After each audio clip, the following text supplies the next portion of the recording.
नमस्कार, news brief देख रहे हैं आप और मैं हूं आपके साथ शिपवन शर्मा। तो चलिए बिना किसी देरी के शुरुआत करेंगे बुलेटिन की। प्रदेश कांग्रेस ने केंद्र सरकार के खिलाफ मोर्चा खोल दिया है। राज्य दर्जा बहाली के लिए पार्टी ने अब जिला स्तर पर भी अभियान शुरू किया है। इस अभियान को लेकर कांग्रेस प्रदेश अध्यक्ष तारिक हमीद कर्रा द्वारा जम्मू में एक प्रेस कॉन्फ्रेंस की गई। उन्होंने कहा कि कांग्रेस ने जम्मू कश्मीर के राज्य का दर्जा वापस लाने के लिए यानी कि राज्य दर्जा की बहाली के लिए एक प्रिंसिपल स्टैंड लिया है। अपने इस उद्देश्य को लेकर पार्टी जिला स्तर पर कार्यकर्ताओं से बैठकें कर रही है और इस अभियान में पार्टी को भारी समर्थन मिल रहा है। इसके अलावा तारिक हमीद कर्रा ने इस प्रेस कॉन्फ्रेंस में और क्या कुछ कहा है, आप भी सुनिए। जैसा कि आप जानते हैं कि कांग्रेस पार्टी ने एक प्रिंसिपल स्टैंड जो लिया है, that is restoration of statehood. उसके तहत हम इस वक्त पूरे जम्मू सूबा में डिस्ट्रिक्ट लेवल के कारकुनों के साथ बात कर रहे हैं। एक तो ये पार्टी वर्कर्स के साथ कनेक्ट करने का सिलसिला है और दूसरा स्टेटहुड को लेके हमने पूरे जम्मू सूबा का जो प्रोग्राम बनाया है उसमें we have reached half way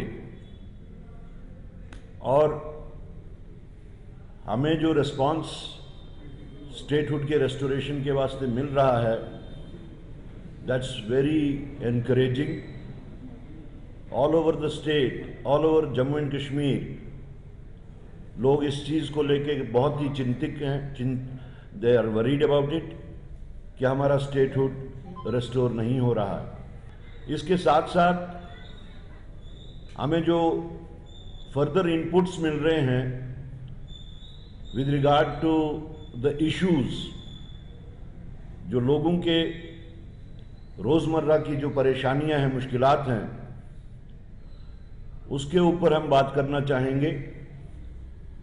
और कुछ ऐसी बातें भी सामने आई हैं जहां अभी भी एलजी टाइम पे जो एक कल्चर था हुकूमत साजी का, वो अभी भी वैसा चल रहा है। पहले तो मैं कॉमन कुछ चीज़ें जो देखने में मिली, हमें सुनने में मिली, जो लोगों के इश्यूज हैं, जैसे डेली वेजर्स का इशू, उनके रेस्टोरेशन की जो बात की गई थी उसके वास्ते अभी कोई मूवमेंट फॉरवर्ड नहीं दिख रही है। Casual workers, temporary employees, NHM, ad hoc, consolidated, anganwadi workers and helpers, ASHA workers, data entry operators, SPOs, और एक कंसर्न अनएम्प्लॉयड यूथ में यह है कि उनकी उम्र निकली जा रही है, लेकिन अभी तक भी लगातार चल रहे शुष्क मौसम से आखिरकार जम्मू कश्मीर के लोगों को आज राहत मिल गई है। मौसम विज्ञान केंद्र श्रीनगर के पूर्वानुमान के मुताबिक जहां जम्मू कश्मीर को पहाड़ी इलाकों में बर्फबारी, वहीं पर मैदानी इलाकों में बारिश देखने को मिली। जम्मू और इसके आसपास के इलाकों में भी रात से बारिश का सिलसिला शुरू हुआ और शुष्क मौसम से जहां पर किसानों की फसलें प्रभावित हो रही थी, वहीं लोग नाक, गले, जुकाम, छाती की बीमारियों के शिकार हो रहे थे। आज जो बारिश हो रही है इसका बहुत ज़्यादा लोगों को बेनिफिट है, क्योंकि बारिश नहीं होने की वजह से लोग बीमार हो रहे थे, खांसी जुकाम सबकी बुरी हालत थी। खासकर कंडी इलाके में जो गेहूँ वगैरह लगाई है, अगर बारिश नहीं होती तो बिल्कुल बर्बाद हो जाती। इससे किसानों को बहुत ज़्यादा लाभ होगा और आने वाले टाइम में इसका काफ़ी फ़ायदा मिलेगा, क्योंकि गेहूँ वगैरह किसानों की पैदा होगी और उसके बाद अच्छी फसल होगी। वहीं जिला डोडा के प्रेम नगर में चिनाब नदी पर बना लकड़ी का पुल लंबे समय से स्थानीय लोगों के लिए चिंता का विषय बना हुआ है। 1967 में बना ये पुल आज भी उन लोगों के लिए खतरा बना है जो हर दिन इसे पार करते हैं। लोक निर्माण विभाग ने एक नोटिस भी लगाया है जिसमें लोगों को एक बार में केवल 2 लोगों को पुल पार करने की चेतावनी दी गई है, जो पुल की खस्ता हालत का स्पष्ट संकेत है। तो ये तस्वीरें आपके सामने, जहां पर खाना पूर्ति के लिए ये पुल बनाया गया है, लेकिन जो राहगीर हैं, जो अक्सर यहाँ से लोग गुजरते हैं अपनी अपनी मंजिल तक पहुंचने के लिए, उनकी जान को सीधे तौर पर खतरा है। वहीं पर अगर हम म्युनिसिपैलिटी की बात करेंगे तो उनके द्वारा यहाँ पर एक नोटिस लगाया गया है। विकास मनहास हमारे साथ ज्वाइन कर चुके हैं जिला डोडा से। विकास, आप बताइएगा, तस्वीरें हमने देखी, दर्शकों ने भी देखी, खस्ता हाल ये पुल है, कई सालों से इसी तरीके की अवस्था में नजर आ रहे हैं। क्या लगता है कि क्यों इस पर तवज्जो नहीं दी जा रही है? और साफ तौर से नोटिस भी एक लगाया गया है लोक निर्माण विभाग द्वारा कि इस पर से सिर्फ 2 ही लोग जा पाएंगे। अब अगर उन्होंने ही नोटिस लगाया है तो प्रशासन को एटलीस्ट कोई तो कदम उठाना चाहिए ताकि लोगों को कोई दिक्कत ना आए। देखिए शिपन है, ये पुल जो है 1966 में प्रेमनगर में बना हुआ था और ये इलाका जो है बिल्कुल नेशनल हाईवे के साथ जुड़ता हुआ इलाका है। और ऐसे में इस एरिया की आबादी लगभग 20 से 30 हजार से ज्यादा है। तो ऐसे में लगातार यहाँ से लोग जो है पुल क्रॉस करकर दरिया चनाब को क्रॉस करते हैं, अपने घरों को जाते हैं या फिर खच्चर घोड़ों से अपना सामान इस पुल से लेकर अपने घरों तक जाते हैं। तो ऐसे में कई बार यहाँ के एडमिनिस्ट्रेशन से लगातार ये लोग डिमांड कर रहे थे कि लकड़ी के बने हुए पुल का सही तरीके से निर्माण कर दिया जाए, दोबारा से रिपेयर कर दिया जाए, लेकिन एडमिनिस्ट्रेशन गहरी नींद सोया हुआ है। और अब जाकर यहाँ पर PWD डिपार्टमेंट ने यहाँ पर एक नोटिस लगाया है जिसमें साफ तौर पर लिखा है कि 2 से ज्यादा लोग जो है इस पर नहीं चल सकते और इस तरह से हाई अलर्ट पर इस पुल को रखा गया है। लेकिन कभी भी कोई भी खतरा हो सकता है और ये पुल टूट सकता है, जिसकी वजह से यहाँ लोगों को नुकसान भी देखने को मिल सकता है। बिल्कुल विकास, कितने लोग हैं आसपास के गांव में जो रोज अक्सर इस पुल से होकर गुजरते हैं? कितनी पॉपुलेशन है यहाँ पर?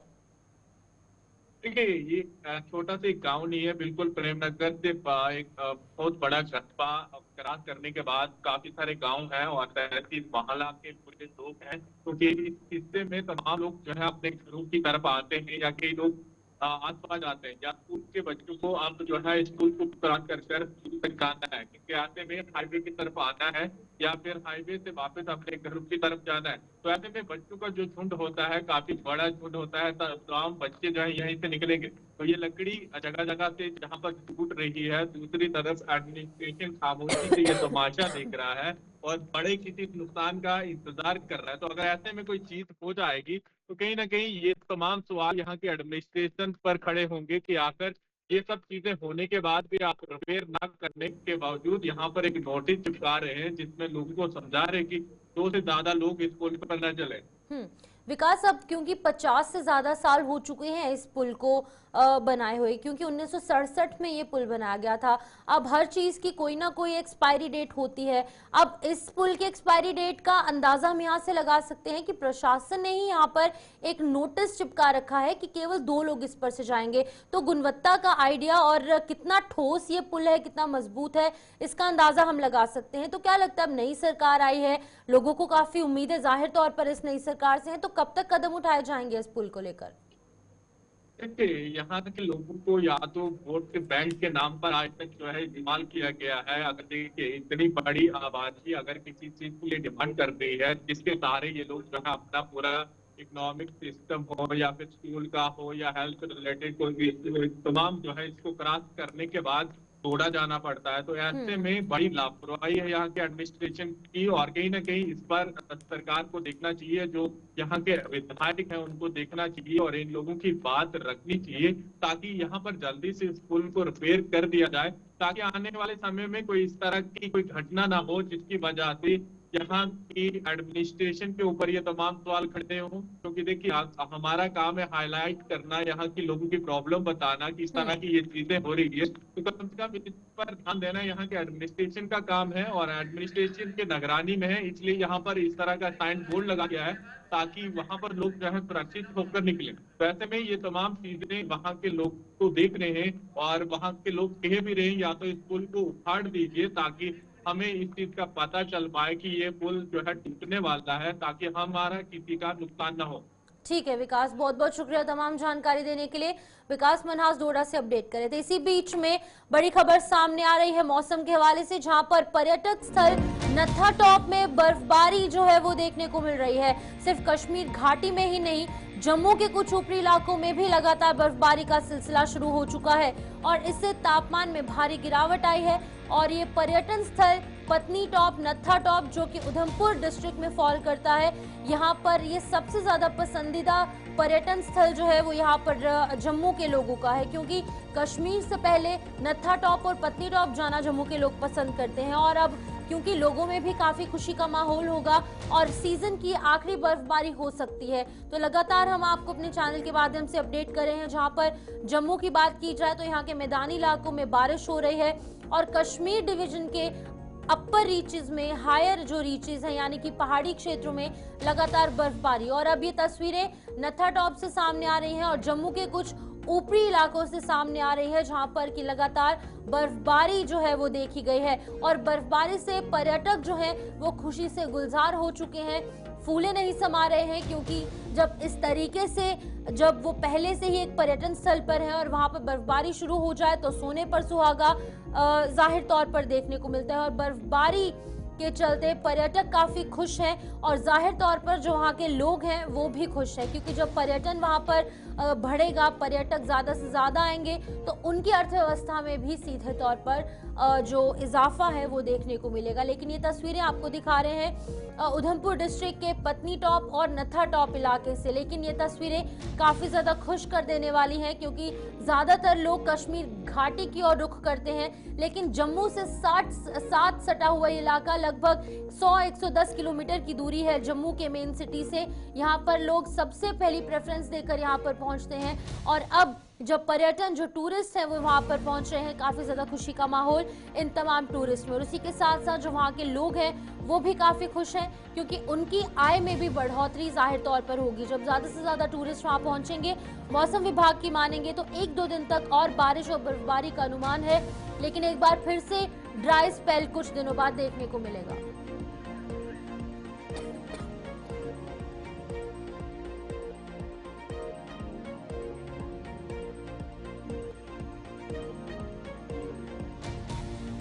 तो चलिए हमारे साथ हमारे संवाददाता उधमपुर डिस्ट्रिक्ट से और इस इलाके के आसपास हमारे साथ ज्वाइन कर चुके हैं किशोर। किशोर, बहुत बहुत स्वागत है आपका और शुक्रिया ज्वाइन करने के लिए। बताइएगा, सिर्फ कश्मीर घाटी ही नहीं, जम्मू भी पीछे नहीं है, जम्मू के ऊपरी इलाकों में बर्फबारी का दौर शुरू हो चुका है। किस तरीके से लोग खुश हैं, किस तरीके से जो वहाँ के जो नेटिव्स हैं, जो वहाँ के स्थानीय लोग हैं, उनमें किस तरीके से खुशी का माहौल?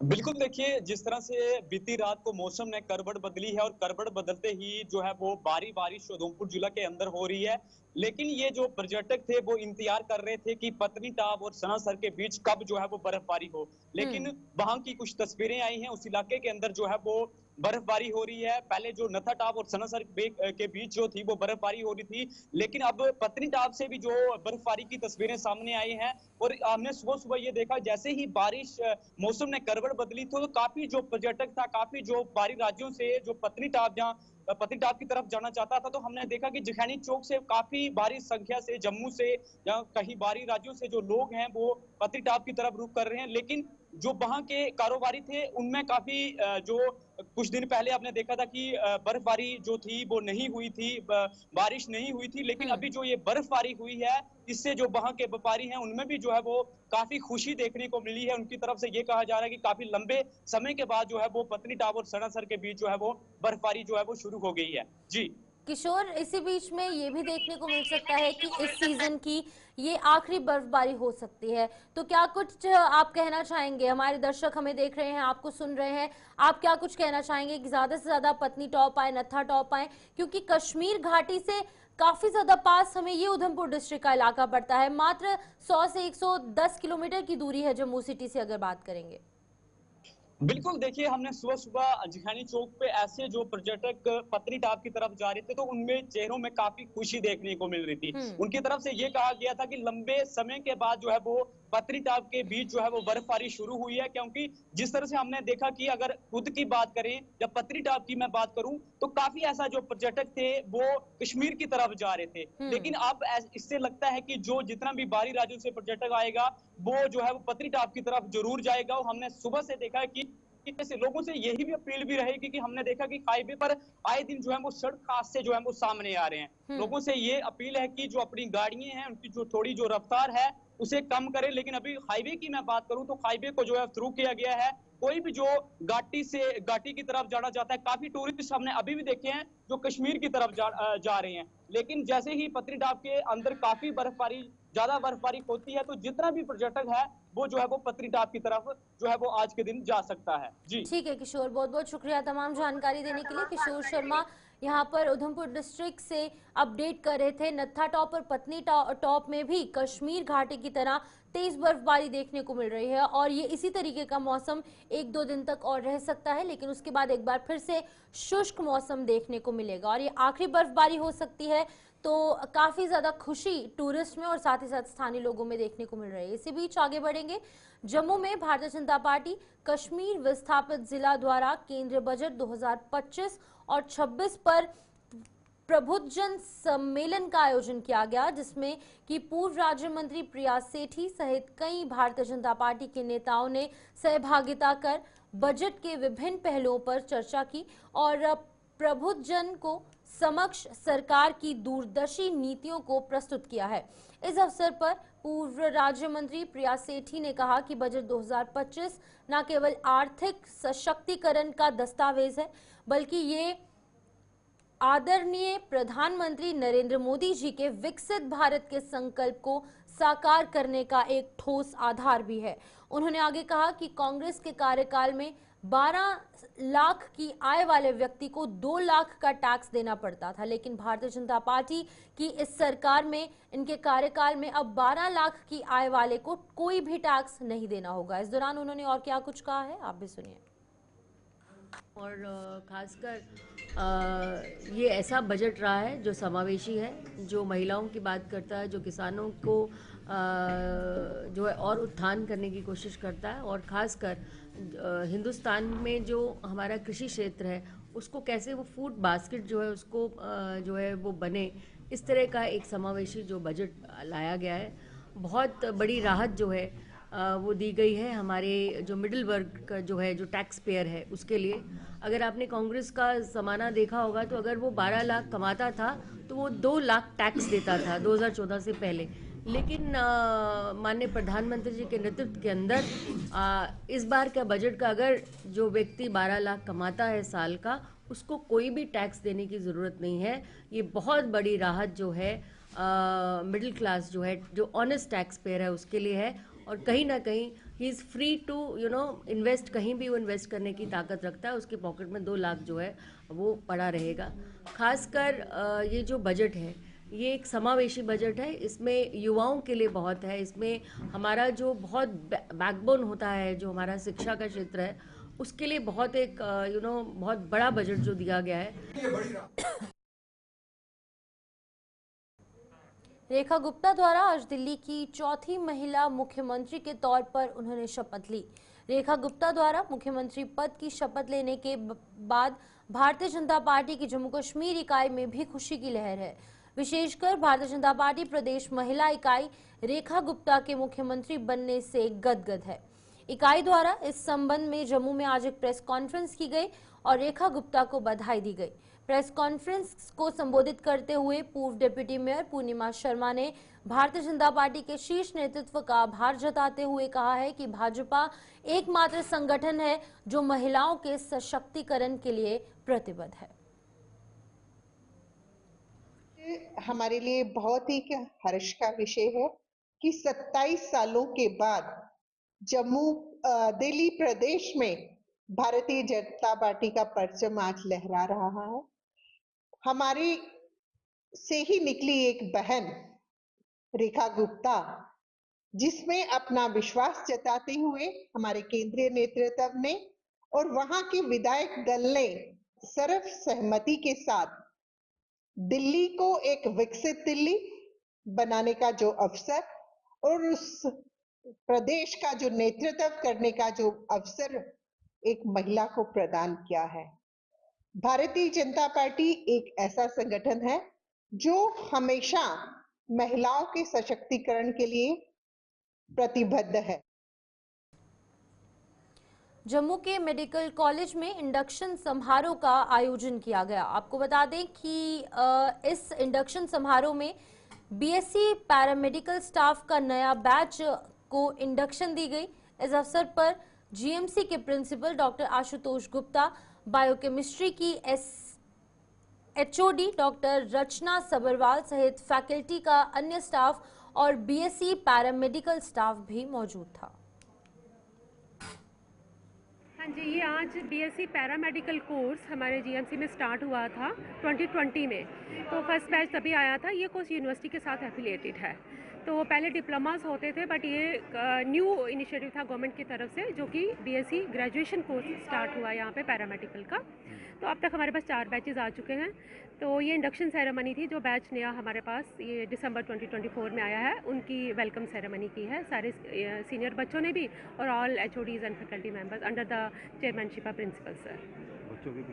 हाँ, बच्चों की हम देखिए नया कोर्स चैलेंजेस थे बहुत सारे, करिकुलम को लेके, एकेडमिक्स को लेके, एक्स्ट्रा करिकुलर एक्टिविटीज़ को लेके। प्रिंसिपल सर की सपोर्ट से हम ये सारा कर रहे हैं। बहुत सारा हो चुका है इनके लिए। हमने अभी स्पोर्ट्स इवेंट कराया है, इनका कल्चरल हो रहा है, जैसे कि आपने देखा इंडक्शन हुई। तो इसी तरीके से लाइब्रेरी की बुक्स वो भी प्रोक्योरमेंट चल रही है। तो काफ़ी सिस्टम स्ट्रीमलाइन हो गया, एग्ज़ाम्स को लेके, इनकी इंटरनल असेसमेंट को लेके, इनके सिलेबस को लेके बहुत सारा अभी बोर्ड ऑफ स्टडीज़ नया कॉन्स्टिट्यूट किया हमने। तो क्योंकि मैं इनकी चेयरपर्सन हूँ, जो का मैं सारा एकेडमिक्स देख रही हूँ, तो काफ़ी हमने मेहनत की है और बहुत अच्छा। महाराजा रणवीर सिंह के राज तिलक दिवस पर श्री अमर क्षत्रिय राजपूत सभा द्वारा आरएसपुरा में श्रद्धांजलि कार्यक्रम का आयोजन किया गया, जिसमें आरएसपुरा विधायक डॉक्टर नरेंद्र सिंह, सुचेतगढ़ विधायक प्रोफेसर गारूराम भगत और सभा के प्रधान बिशंबर सिंह ने प्रतिभाग किया। इस दौरान इन नेताओं ने महाराजा रणवीर सिंह के स्मारक पर फूल माला चढ़ाकर उन्हें श्रद्धांजलि अर्पित की। 20 फरवरी जो आज दिन मना रहे हैं, 20 फरवरी 1856 महाराजा रणवीर सिंह का राज तिलक हुआ था। महाराजा रणवीर सिंह जो थे वो राजगद्दी पर बैठे थे, और जिस जगह हम खड़े हैं आरएसपुरा, ये 1856 से लेकर 1865 के बीच में जो आरएसपुरा हमारा शहर है, इसका निर्माण हुआ था। और काफ़ी आदमी को पता नहीं है, इसका जो निर्माण था वो महाराजा रणवीर सिंह ने, रावलपिंडी एक शहर है जहां उस टाइम पाकिस्तान हिंदुस्तान इकट्ठा था। रावलपिंडी शहर से महाराजा ने एक नक्शा, उसको अच्छा शहर लगा, उधर से उस शहर का नक्शा मंगवाया और इस शहर का जो है उन्होंने निर्माण किया। वहीं शिक्षा निकेतन हायर सेकेंडरी स्कूल जीवन नगर द्वारा अपना 32वां स्थापना दिवस मनाया गया। इस अवसर पर स्कूल द्वारा भव्य कार्यक्रम का आयोजन किया गया, जिसमें राज्यसभा के सांसद गुलाम अली खट्टाना मुख्य अतिथि के रूप में शामिल हुए।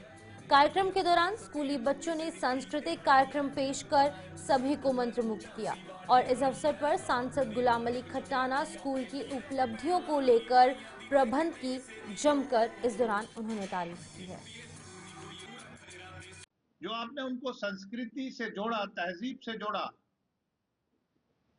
जो बच्चों को आपने पुराने गानों से जोड़ा, जो आपने बच्चों को प्रयागराज से जोड़ा, जो आपने बच्चों को मॉडर्न टैलेंट से जोड़ा। मैं देख रहा था प्राइज में वो तो हमारे बुजुर्ग बोलते थे पट्टे से बुनी हुई वो रोटी के लिए बिन्ना बिन्ना अलग चीज है, वो बोने वास्ते हुंदा, वो थोड़ा इन्फीरियर हुंदा, लेकिन जेड़ा दा पट्ठा हुंदा दोरी आखदे उसी जेड़ी रोटी वाली हुंदी, वो आप बच्चों को प्राइज दे रहा था। छाबड़ी बंजर दी हुंदी, चलो सरदार जी दी बनना पड़ी है। तो मैं ये कह रहा था कि वाकई आप, और सबसे पुराना स्कूल में पूछ रहा था प्रिंसिपल साहब से कि आप 8,000 प्लस बच्चों को। तो चलिए फिलहाल बुलेटिन में इतना ही, दीजिए इजाजत, नमस्कार।